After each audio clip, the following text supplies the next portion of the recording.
नमस्कार। पहाड़ी express news देखने वाले सभी श्रोताओं को जय हिंद, जय भारत। आज आप सब मुझे देख के हैरान हो रहे होंगे, लेकिन आज हम एक ऐसे शख्सियत का इंटरव्यू लेना चाहते हैं जो पहाड़ी एक्सप्रेस न्यूज़ को जिन्होंने रियासी में लाया, और कहीं ना कहीं मुझे ऐसा लग रहा था कि मुझे उनका एक इंटरव्यू लेना चाहिए।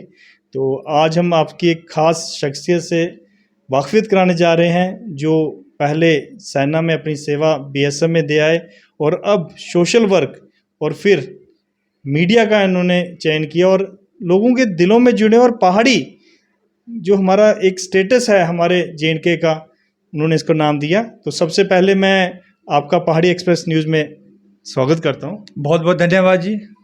और पहाड़ी एक्सप्रेस न्यूज़ का भी बहुत बहुत धन्यवाद।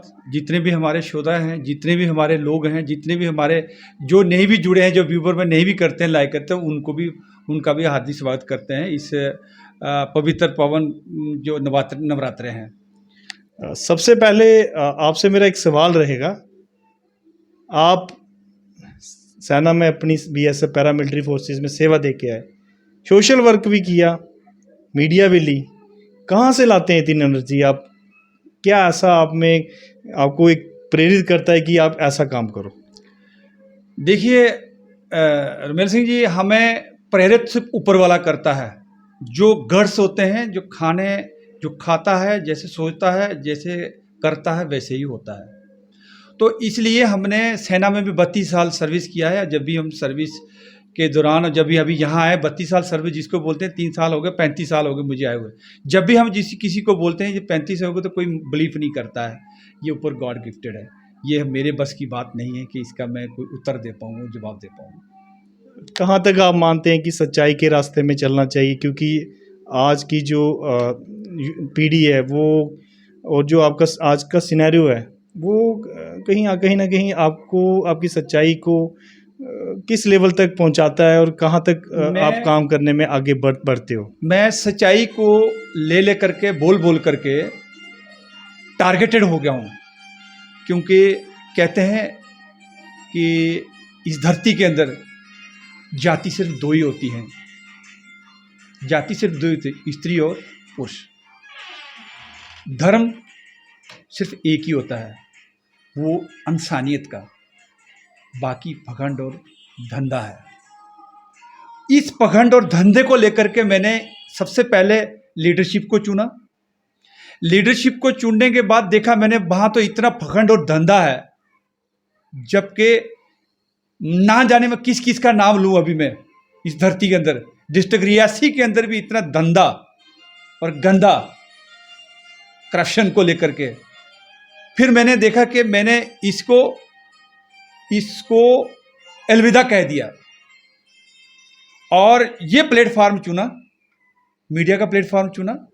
मीडिया के प्लेटफॉर्म से हमें दर्शकों का, आप लोगों का काफ़ी प्यार मिला, जिससे कि उस प्यार से बलबूते पे हम लोग आगे बढ़ रहे हैं। बेशक कल हमारा यूट्यूब को चैनल को मोनेटाइजिंग हो गया है।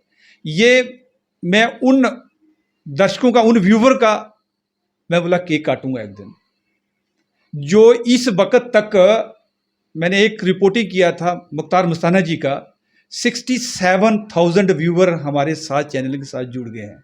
जिस दिन 1 लाख होगा तो मैं उन व्यूवरों का नाम पे, उन साथियों का जिन्होंने उनको देखा, मेरी इंटरव्यू को देखा, और मैं उसका केक काटूंगा। नहीं, पहाड़ी एक्सप्रेस न्यूज़ ये लोगों को अपनी तरफ आकर्षित करने के लिए नाम डाला, या दिल से पहाड़ियों की इज्जत करते हो? नहीं, ये जब मैंने शादी किया था, मैंने शादी किया था हनूर के एरिया में, तो वो जो लोग थे उसके एरिया, जो मेरे सालिया और मेरे जो रिश्ते रिलेटिव थे, वो मजाक करते थे, ये पहाड़िया कहाँ से आ गया, पहाड़िया। तो मैंने यही एक दिन मेरे और भी चाचा ताया ने मुझे क्वेश्चन किया था यही, कि ये नाम आपसे कहाँ से सूझा। तो मैंने उनको ये जवाब दिया कि मेरे को बहुत सारा प्रताड़ित किया था, पहाड़ी बोलकर काफ़ी लोगों ने। तो मैंने इसलिए उस प्रताड़ित, जब भी इंसान को चोट लगता है तो इंसान उसके आगे बढ़ता है कामयाबी के लिए। आप पेंशन से अपना गुजारा करते हो, कैसे एडजस्टमेंट होती है आपकी? क्योंकि मीडिया में भी कोई कमाई तो है नहीं है, फिर कैसे अपने खर्चे करके कहीं ना कहीं अरमान तो नहीं कहीं मार दिया आपने जो पहले थे? नहीं, अरमान नहीं मारा, लेकिन ये बात आपने सच सच कहा कि कुछ चंद एक तो किसी का भला कर नेकी करो कुएं में डालने वाला मेरा सिस्टम से मैं चल रहा हूँ आज तक। कुछ क्योंकि इसमें से पैसा तो कुछ है नहीं है। अभी भी आपने देखा होगा, हमने न्यूज़ अपलोड करते करते कम से कम 75-100 रुपये का अभी भी डाटा किया, तो भी न्यूज़ अभी मेरे ख्याल पता नहीं अपलोड हुई कि नहीं हुई है, आई डोंट नो अबाउट। लेकिन मैंने ये सोचा है कि मैंने सारी जिंदगी भर अपना किया, अपने बच्चों का किया, अपनी औरत का किया, घर बनाया, लेकिन मैंने उन गरीब पहाड़ियों के लिए क्या किया? गीता में ये चीज़ लिखा हुआ है कि आप कुछ भी कर लो, गिनती कुछ नहीं, गिनती उसमें उसी में होगी, नाम उसी का आएगा जो बिन स्वार्थ कार्यक्रम किया होगा। जो कार्यक्रम बिन स्वार्थ किया होगा वही आपके अंतिम सांस में जाएगा। बाकी आप जितने मर्जी बच्चे पढ़ा दो, जितने मर्जी मकान बना दो, जितने मर्जी गाड़ियाँ।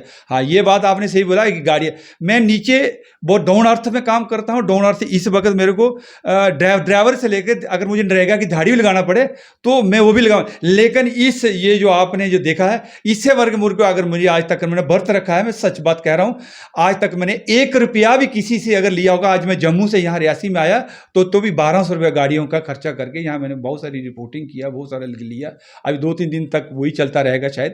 तो मुझे ऊपर वाला ही देता है, सब कुछ देता है। अगर मैं ऐसे काम करता तो वो अपने आप हेल्प करता है मुझे। आप हर जगह मैं कहूँगा कि मतलब बेदहाड़ पंगे लेते हो, मतलब माइनिंग माफिया से आप उलझते हो, गलत लोगों से आप उलझते हो, पहाड़ों में लोगों की बात करते हो, अफसरों से आप उलझते हो। कहीं डर नहीं लगता आपको कि आप कितने बड़े मगरमच्छों से पंगा ले रहे हो? नहीं, ऐसा कुछ नहीं है। मैंने ऐसा कभी सोचता नहीं हूँ, क्योंकि मैं सच्चाई के लिए मैं ये सच बात है। जो सच बोलेगा वो घिरेगा, लेकिन उठाने वाला जिसने जन्म दिया है, जिसे मौत तो उसी दिन हो रही है मेरी।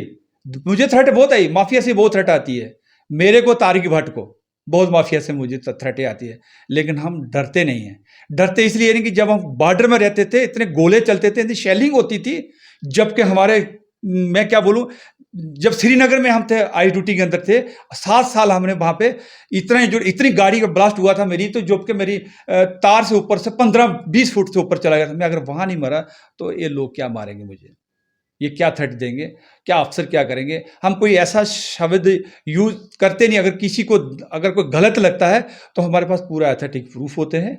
हम कुछ ऐसी बातें फिर भी एडमिनिस्ट्रेशन में फिर भी लोगों की हम डिस्क्लोज नहीं करते, क्योंकि यही मन में आता है कि यार चलते चलते क्यों पंगा लेना है किसी से, चलो जो करेगा सो भरेगा। उनको भगवान ऊपर वाला देखने वाला, जो गलत करा मैं सबको देखा, जिसने गलत किया मेरे साथ उनको आज मैंने उनको देखा, उनको सजा मिलती है। आप सच्चाई के रास्ते चल रहे हो। आप एक दिन आपको आपके कपड़े भी बेचने पड़ेंगे, क्योंकि सच्चाई के रास्ते में अगर आप जैसे कह रहे हो कि मैं सच्चाई पे चलता हूँ हर चीज़, तो ये ज़्यादा देर नहीं टिकना है। क्योंकि आपको पता है कि सच्चाई के रास्ते, जो सही सच्चाई के रास्ते चलता है, वो जैसे हमारे महात्मा गांधी जी थे, हमारे सुभाष चंद्र बोस जी थे, भगत सिंह थे, ये लोग सच्चाई के रास्ते पे चले। लेकिन आप जब उनकी जीवन शैली देखोगे तो तन में कपड़ा रखने के लिए नहीं बचेगा। तो कैसे आप अपने जीवन में आगे बढ़ोगे, कैसे उस लाइन से आगे जाओगे? नहीं, वो हमें जो मोह माया थी, हम उससे हट चुका हूँ। अभी मुझे कपड़े की भी ज़रूरत नहीं है। अगर नहीं मिलेगा तो तन में ऐसे ही बने ला के चल जाएंगे, उसकी चिंता नहीं। वो ज़माना था उन लीडरों का, जिन जो बेचारे चले गए इस धरती को, देश को याद करा के। लेकिन आज का जो ज़माना डिजिटल हो गया, आज का ज़माने में कानून भी थोड़ा सख्त है, और ऐसे कोई अनऑथराइज अगर किसी को अटैक करेगा तो कानून भी उसके पीछे खड़ा रहता है। ऐसी बात नहीं, हमारे साथ ऑफिसर साहबान, हम जिसके भी जाते हैं, जिसके भी बहुत ज़बरदस्त रिस्पॉन्स भी देते हैं और बातचीत भी करते हैं। और ऐसी बातें जब हम रहे तो हमें थ्रेटें बहुत पहले भी आई थी, उसके अगर हमें ज़रूरत पड़े तो हम एसएसपी सर को किसी को फ़ोन करने से हमें सिक्योरिटी भी प्रोवाइड करें। एक अंतिम सवाल है, लास्ट में एक अंतिम सवाल आपसे करूंगा। आप किस तरह से देखते हैं कि सिविल सोसाइटी बेहतर थी, या जो आपकी वेल डिसिप्लिन आर्मी लाइफ, जो बेल्ट फोर्स लाइफ, वो अच्छी थी? नहीं, देखिएगा, सिविल लाइफ तो अच्छी है, नो डाउट इसमें। जो फोर्स की लाइफ है बहुत टफ लाइफ है, क्योंकि मेरी 8 साल नौकरी बकाया थी। लेकिन वहाँ डिसिप्लिन है ना, जो सिविल लाइफ में नहीं है, बहुत कम है। नहीं, डिसिप्लिन भी इतना डिसिप्लिन है कि आप चारदीवारी के अंदर ही रह गए। तो ये जो मेरा ये प्लेटफॉर्म चुनने का मेरा मकसद एक ही था कि हम चारदीवारी के अंदर रहे 32 साल, हमें छोटा बच्चा गाँव का नहीं जानता है। तो कल इस धरती से चले जाएंगे तो कम से कम कोई जो अच्छे काम किए होंगे वो नाम तो नहीं लेगा कोई, मुझे भी पता है दुनिया नाम नहीं, बाप बेटा नाम नहीं लेता, बेटी भी नहीं ले, कोई भी नहीं लेगा नाम। कुछ 2-4 दिन रोएंगे, 10 दिन रोएंगे, पर फिर भी किसी न किसी को ज़रूर थोड़ा बहुत तरस आएगा कि यार नहीं काम तो ठीक ही किया। एक दो बार ही बोल दे, एक आत्मा के लिए लास्ट अंतिम में एक बार राम नाम सत्य जब भी बोल देंगे, उसका आत्मा को शांति दी, हमारे लिए वही पैसा और वही सब कुछ है। धन्यवाद सर। ओके।